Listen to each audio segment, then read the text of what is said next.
आदर्श अधिकारी और चिर स्मरणीय विद्वान श्री मनोज श्रीवास्तव की याद में किया गया।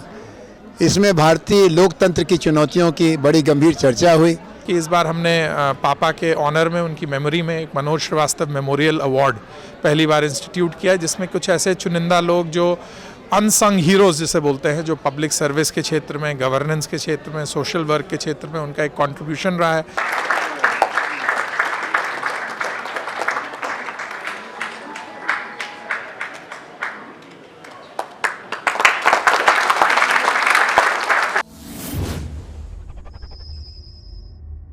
नमस्कार, आप देख रहे हैं विमर्श न्यूज। मैं हूं आकाश, आपके साथ। हम इस वक्त मौर्या होटल में मौजूद हैं। हम यहाँ इसलिए मौजूद हैं क्योंकि मनोज श्रीवास्तव, जो कि एक IAS अफसर थे, उनकी मृत्यु हो गई कोविड के समय। वो एक अवकाश प्राप्त IAS अफसर थे, तो उनके याद में तीसरी व्याख्यान रखा गया था। इसके पहले 2 व्याख्यान हो चुकी थी, तो उन्हीं के याद में आज तीसरी व्याख्यान माला रखी गई थी। तो उसी के संदर्भ में हम आज उनके विशेष अतिथि से बात करेंगे, अनंत कुमार जी से, और साथ में उनके बेटे जो एक IRS अफसर हैं, इनका नाम है सागर श्रीवास्तव जी, उनसे भी बात करेंगे और जानेंगे इसके बारे में। तो सबसे पहले आनंद कुमार जी से बात करते हैं। सर, आपका स्वागत है इस कार्यक्रम में। बहुत धन्यवाद। सर, इस तीसरे व्याख्यान माला के बारे में कुछ बताएं। देखिए, ये तीसरा व्याख्यान माला विश्व प्रसिद्ध राजनीति शास्त्री श्री आशुतोष वार्ष्णेय ने प्रस्तुत किया, जो हम लोगों के एक आदर्श नागरिक, आदर्श अधिकारी और चिर स्मरणीय विद्वान श्री मनोज श्रीवास्तव की याद में किया गया। इसमें भारतीय लोकतंत्र की चुनौतियों की बड़ी गंभीर चर्चा हुई और मनोज श्रीवास्तव जी के साथ काम करने वाले विभिन्न सेवाओं के IAS, IPS, IFS सब ने उनकी जो स्मृतियाँ थी ताज़ा की। परिवार ने मनोज जी जिन चीज़ों को पसंद करते थे, यानी आदर्श प्रशासनिक अधिकारी और कार्यकर्ता, उनको खोज करके सम्मानित किया।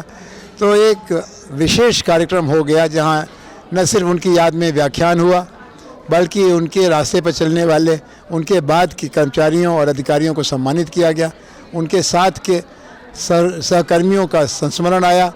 मैं समझता हूं कि ये एक बहुत आदर्श योजना थी और इसको सफल तौर पर आयोजित करने के लिए मैं उनके परिवार को बधाई देता हूँ। अगर आप लोगों को सम्मानित करें, उनके एफर्ट्स को रिकॉग्नाइज करें, तो वो एक पैर पे खड़े रहकर भी गवर्नमेंट सिस्टम के अंदर काम करते हैं।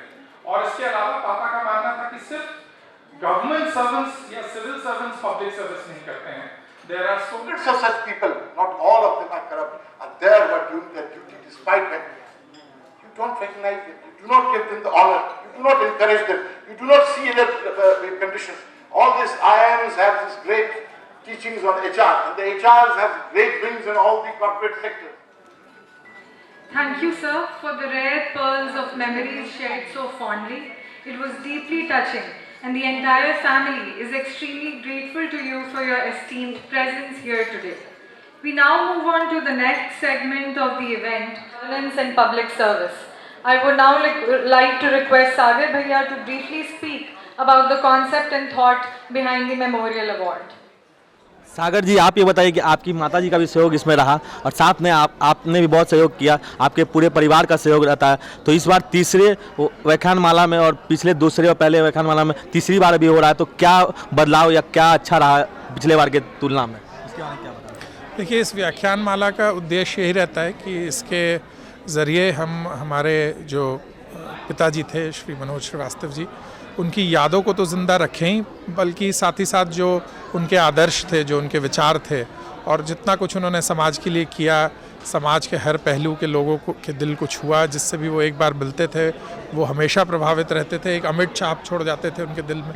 तो हम लोग का प्रयास रहता है कि उनकी मेमोरी, उनके मैसेजेस को इसके थ्रू जीवंत रखा जाए, उसे आगे बढ़ाया जाए। और वो अधिकारी होने के साथ साथ एक एकेडमिशियन थे और नॉलेज प्राप्त करना, ज्ञान लेना, ज्ञान बांटना, इसे बहुत पैशनेटली करते थे। तो ये भी उसका उद्देश्य है कि इसके थ्रू हम लोगों को एनलाइटन कर सकें और लोगों तक गंभीर मुद्दों पर एक विचार हो, विमर्श हो और उसकी बातें रख सकें। इस बार जो अलग हुआ वो पिछले 2 बार की तुलना में हुआ था कि इस बार हमने पापा के ऑनर में, उनकी मेमोरी में एक मनोज श्रीवास्तव मेमोरियल अवार्ड पहली बार इंस्टीट्यूट किया, जिसमें कुछ ऐसे चुनिंदा लोग जो अनसंग हीरोज़ जिसे बोलते हैं, जो पब्लिक सर्विस के क्षेत्र में, गवर्नेंस के क्षेत्र में, सोशल वर्क के क्षेत्र में उनका एक कंट्रीब्यूशन रहा है, वो शांत ढंग से बिहाइंड द सीन्स काम करते आए हैं, उनको रिकग्नाइज़ करना, उनकी प्रशंसा करना, उनके बारे में लोग जाने, ये बहुत महत्वपूर्ण है, ताकि उसी से प्रोत्साहन मिलता है कि आगे जा कर के और भी लोग ऐसा करें और समाज में बदलाव आए। तो पहली बार Manoj Shrivastava memorial award institute किया।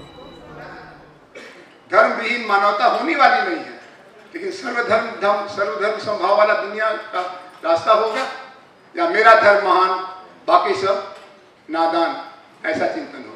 निज़ाम मुस्तफ़ा, जोर से बोलो जय श्री राम, सत श्री अकाल, राज करेगा खालसा। ईसाइयों के प्रचार के लिए दुनिया के ढेर सारे फंडिंग एजेंसी, इस सब की भीड़ में नया हिंदुस्तान कैसे बने, ये चिंता की बात है। मनोज जी की याद हमको इंस्पायर करती है। 7 डिफिसिट्स हैं जो इंडियन डेमोक्रेसी को बेहद बदसूरत बना रहे हैं, उसमें सबसे बड़ा डेवलपमेंट डिफिसिट है, उसके बाद गवर्नेंस डिफिसिट है, जिसको दूर करने के लिए मनोज जी जैसे लोग समर्पित थे। उसके बाद लेजिटिमेसी डिफिसिट है। इस चुनाव से जो चीज पैदा होती है, जो हारा वो तो हार ही गया, जो जीता और बुरी तरह से हारा। कर्नाटक में चुनाव हुआ, वहां जो पार्टी जीती उसमें थोड़ा बहुत हम लोगों का भी संबंध है। हम पूछा कैसा चल रहा है, कहा कैसा चल रहा है, चुनाव में करोड़ रुपया लगा के जीते हैं, अब उसको पहले रिकवर करना है। बीजेपी हार चुकी है, लेकिन लोकतंत्र भी हार रहा है। तो मैं आज की शाम मनोज जी के नाम समर्पित करते हुए आशुतोष जी को बहुत धन्यवाद दूंगा कि दोस्ती के तकाजे में ये अमेरिका से आए, इतनी गंभीर बात रखी। चिंता इसी बात की है कि मनोज होते तो उनसे हम लोग बहस करते, अब बहस किससे करेंगे कि इसमें से क्या निकलना चाहिए, कैसे चलना चाहिए, क्या करना चाहिए। आइए परिवार के साथ मिलकर हम उनकी स्मृति को प्रणाम करें और कोशिश करें कि जो जिंदगी वो जी गए उसका थोड़ा हिस्सा परछाई की तरह से उनके साथी होने के नाते, मित्र होने के नाते, परिचित होने के नाते जो हमारे हिस्से आया है वो बचा है। बहुत बहुत धन्यवाद। पैतृक गांव से शुरू किया था, वह आज सोच बदलो गांव बदलो अभियान के नाम से जाना जाता है, जिसने दर्जनों गांवों की सूरत बदल दी है। हर घर में शौचालय है जो सीवरेज लाइन और ट्रीटमेंट प्लांट से जुड़ा है। चौड़ी सड़कें, सोलर लाइट्स, पूर्ण विकसित लाइब्रेरी, सामुदायिक तथा स्वास्थ्य केंद्र, सुविधा युक्त विद्यालय, जल संरक्षण के उपाय, सब कुछ मौजूद है धनोरा में, और इसे संभव बनाया है खुद धनोरा के लोगों ने। डॉक्टर मीना को यह सम्मान प्रदान करने के लिए हमारे बीच उपस्थित हैं महानिदेशक निगरानी श्री आलोक राज सर।